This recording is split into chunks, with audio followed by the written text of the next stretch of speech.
Alors je vais vous expliquer comment on va usiner le début de la barre. Je vais pas forcément tout faire, mais cette barre que vous avez ici, là je sais que la pièce fait 316 de long, on a dû couper un brut à 322, donc ça fait 3 mm de part et d'autre.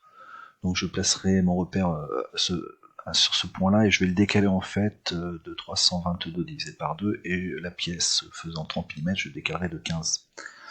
Voilà, je n'ai pas besoin de surfacer la partie haute, la partie basse, j'ai besoin de faire les enlèvements de matière latéraux, en tenant la pièce bien au centre, je peux usiner à gauche et à droite en même temps, et après je ferai les perçages. On sait qu'on n'a pas besoin de beaucoup de précision pour faire le trou oblong, par contre il faudra beaucoup de précision pour faire les perçages que vous avez ici, puisque c'est des 22 M7, donc vraiment d'abord en ébauche en finition. Le 18 plus ou moins 0,2 ne nécessite pas autant de précision que cela.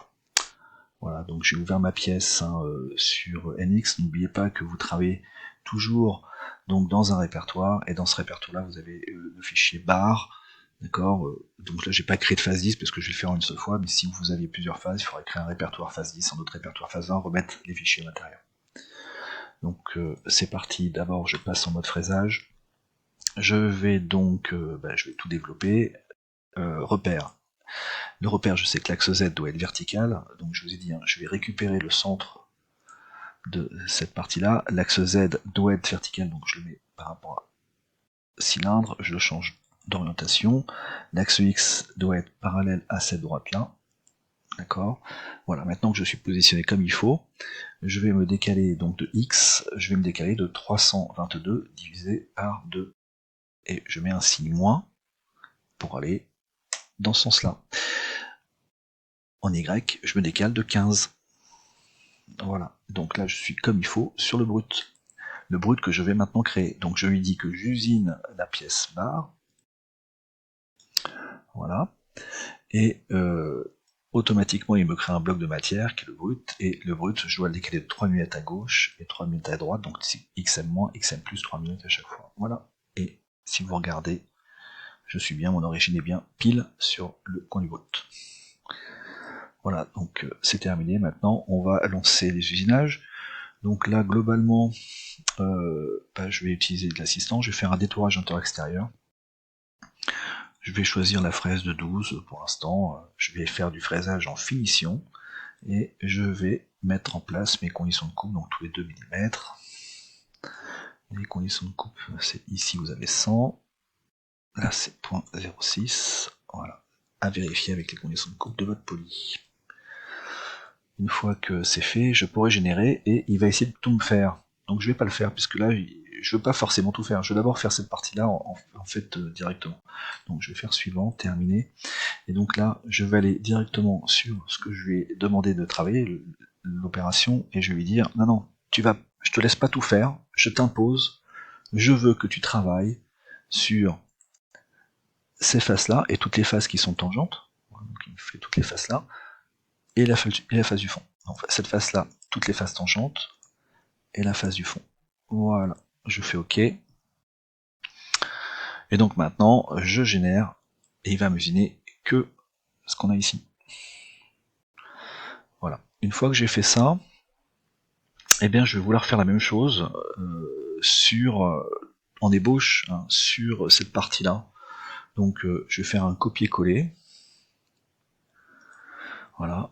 Et ce que je vais faire, c'est que je vais modifier donc les surfaces sur lesquelles je travaille. Je supprime ici, et je lui dis non, mais maintenant tu travailles sur cette face-là, cette face-là, cette face-là, et je vais sélectionner toutes les faces qu'on a ici. Naturellement, c'est là où j'ai peut-être pas fait attention quand j'ai travaillé. Les conditions de coupe sont toujours les mêmes, je fais OK, je vais générer, je vais regarder ce que ça donne. Et en fait, ce qu'il faut bien voir, c'est qu'ici, j'avais dit que je voulais être en ébauche. Donc, quand on choisit la méthode, donc je vais sur la première opération, la méthode ici c'est le fraisage finition. Finition, c'est-à-dire qu'on fait les surfaces finales. Donc je vais bien faire les surfaces du trou oblong. Mais sur la deuxième opération, à cet endroit-là, j'ai dit que je voulais faire d'abord une ébauche. Donc il faut que je laisse de la surépaisseur d'usinage. Et donc là, je dois donc changer fraisage finition. au niveau de la méthode en mettant fraisage et bouche. Voilà, je vais régénérer. Et donc là, il va me laisser une surépaisseur d'usinage. Voilà. Parfait. Je vais continuer, par exemple, je pourrais faire maintenant le contournage. Donc on va faire le contournage de cette opération-là. Donc hop, contournage. Donc toujours le même outil, toujours de la finition, parce qu'on veut vraiment les surfaces finales, hein, cette fois-ci. Je vais laisser mes conditions de coupe, donc attention, j'ai des conditions de coupe particulières, vous verrez ça. Là, c'est des conditions de coupe pour un outil carbure monobloc. Je vais choisir courbe pour dire que je veux sélectionner que ça. Attention, le sens de l'outil, vous voyez, l'outil il est à l'extérieur du profil, le petit point est à l'extérieur, par rapport au sens de trajectoire de l'usinage. Donc là, l'outil il doit être à l'intérieur. Le petit point vient à l'intérieur, donc l'outil se déplace par là, hop, il est bien à l'intérieur du cercle que j'ai sélectionné. Et je lui dis de travailler jusqu'à la profondeur qu'on a là. Donc il doit faire toute cette poche là. Voilà. Les conditions de coupe, donc c'est de la finition. Hop. Attention, ça c'est des conditions de coupe d'un outil spécial qui est le carbure monobloc. Donc vous n'avez pas forcément ces conditions de coupe là dans le poly. Voilà, je vais générer, hop, et ça me fait ça. Alors attention, de la même manière, vous devez faire un serrage. Et donc là, actuellement, le diamètre de ce cylindre-là, c'est 22. Donc vous voulez un serrage, il va falloir changer la valeur que vous avez ici. Donc je vais redimensionner la face. En fait, je vais redimensionner les trois faces d'un coup, hein, parce qu'il me retrouve tous les trous de la même dimension. Et donc là, vous devez passer en 21N7 en valeur moyenne. Donc, enfin 22N7 en valeur moyenne. Donc moi, je vais mettre 21,99 pour montrer qu'il faut le changer, d'accord, et vous mettrez la valeur qui est cohérente. Voilà, donc j'ai terminé mon premier usinage. Comme j'ai changé la géométrie, il faut que je régénère tous les parcours outils. Voilà. Alors je dois faire ce contournage là, je dois le faire à plusieurs endroits, donc je vais en fait faire un copier-coller. Je vais aller modifier ici le contour en supprimant le contour que j'avais choisi, et je vais sélectionner un nouveau contour, une nouvelle courbe, je vais sélectionner celle-là. Cette fois-ci le point est dans le bon sens, je valide.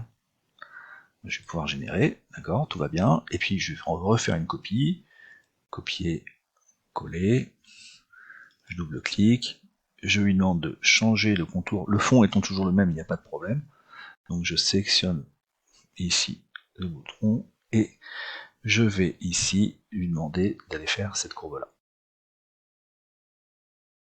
Ah, j'ai oublié d'effacer les courbes, donc j'efface les courbes, je choisis courbe, et je choisis cette courbe-là. Donc il change de sens, mais toujours le point est dans le bon sens. Voilà, je génère. Voilà. Une fois que j'ai fait ça, qu'est-ce que je peux faire? Donc je peux refaire l'ébauche qu'on a ici, mais il va falloir que je termine des trous à l'intérieur. Donc on va reprendre cette ébauche, je vais la copier, je vais la coller, et en fait il faut qu'il me fasse l'enlèvement de matière qu'on a ici. Donc je vais lui dire, je vais lui imposer, donc je vais supprimer tout ça, et je vais lui dire non, tu vas travailler que sur ça,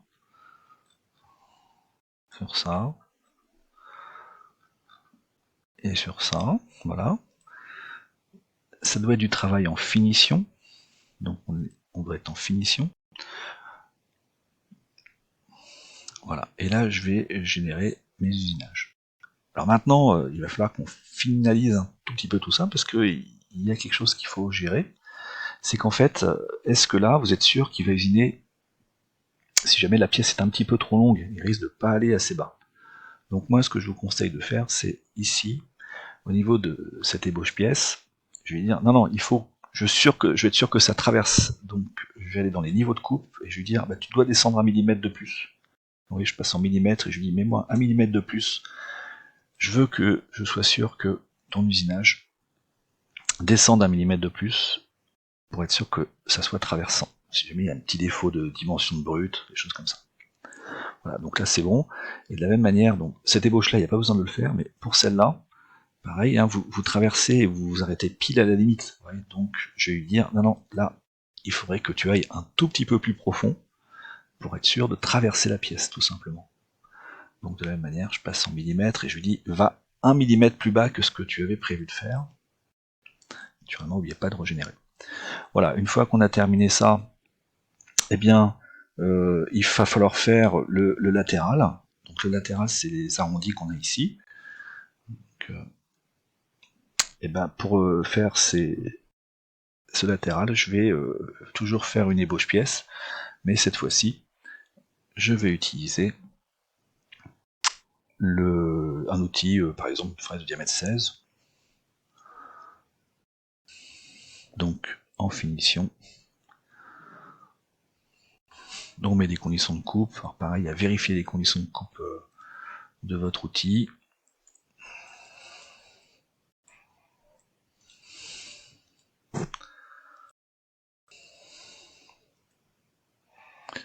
Et là, je vais pas générer tout de suite, hein, je vais terminer et je vais lui dire d'aller usiner deux surfaces que je vais lui imposer. Je vais lui imposer l'arrondi qu'on a ici et l'arrondi qu'on a là.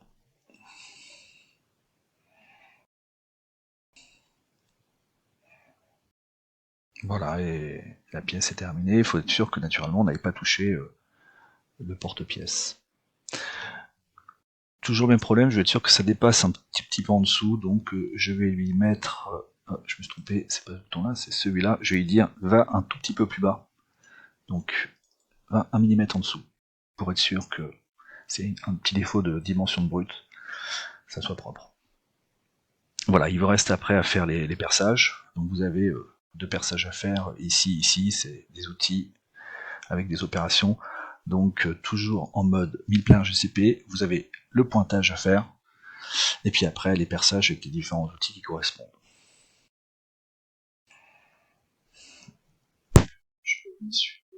Les usinages de ces 4 trous qu'il y a à faire, n'oubliez pas que vous devez créer des outils. Donc pour créer les outils, vous avez la liste outils qui vous est fournie, et vous devez, par exemple, à l'emplacement, je sais pas, 7, vous devez mettre un outil de diamètre 6, donc ça sera vérifié, mais vous pouvez faire un copier-coller de cet outil-là, le mettre collé dans l'emplacement 7. Voilà. Là, ici, vous allez pouvoir faire changer le nom de l'outil, donc vous le renommez, vous mettez le nom d'outil qui vous intéresse, donc par exemple, c'est un exemple, hein, parce que je ne sais pas les outils qui sont sur ces emplacements-là, si je prends le forêt de 7 à l'emplacement 7, donc je mets un forêt de diamètre 7, je double-clique sur le forêt de diamètre 7, et ici je mettrai le diamètre de l'outil 7. Mais naturellement, vous devez aller vérifier l'emplacement de l'outil en fonction de la liste des outils. L'emplacement 7, c'est un forêt de diamètre 6 sur la machine que je vais utiliser pour faire cette pièce-là, qui est la VF4. Donc bien faire attention entre le réel et le virtuel. Donc à l'emplacement 7, je vais créer un forêt de diamètre 6. D'accord, donc je mets 6 ici, et je renomme l'outil ici 6. Sur le plan du système, j'ai un diamètre de 6 à faire. À quel endroit? Hop, et bien ces deux trous qui sont extrêmes sont des trous de diamètre 6, alors que l'autre c'est trou de diamètre 7. Donc je vais directement lancer, créer une opération de pointage avec un forêt à pointer. La méthode, c'est une méthode de perçage. Je fais OK, et je vais sélectionner donc les différents trous que j'ai à faire. Donc le pointage, je peux faire le pointage de tous les trous. Donc je vais faire le pointage des 4 trous. Et une fois que j'aurai fait le pointage des 4 trous, j'aurai à faire la partie perçage uniquement 2 trous de 7 et 2 trous de 6. Voilà. Donc là, si je veux faire une opération de perçage avec le forêt de diamètre 6, d'accord, je vais devoir aller percer uniquement les deux trous qui m'intéressent, donc c'est celui-là et celui-là. Naturellement, vous mettez à place les conditions de coupe hein, qui vont bien. Voilà. Donc ces conditions de coupe là, après vous pourrez effectivement générer tout le code. Donc voilà, il me manque la génération de ce code là, et puis il faudra rajouter le trou de 7. Voilà.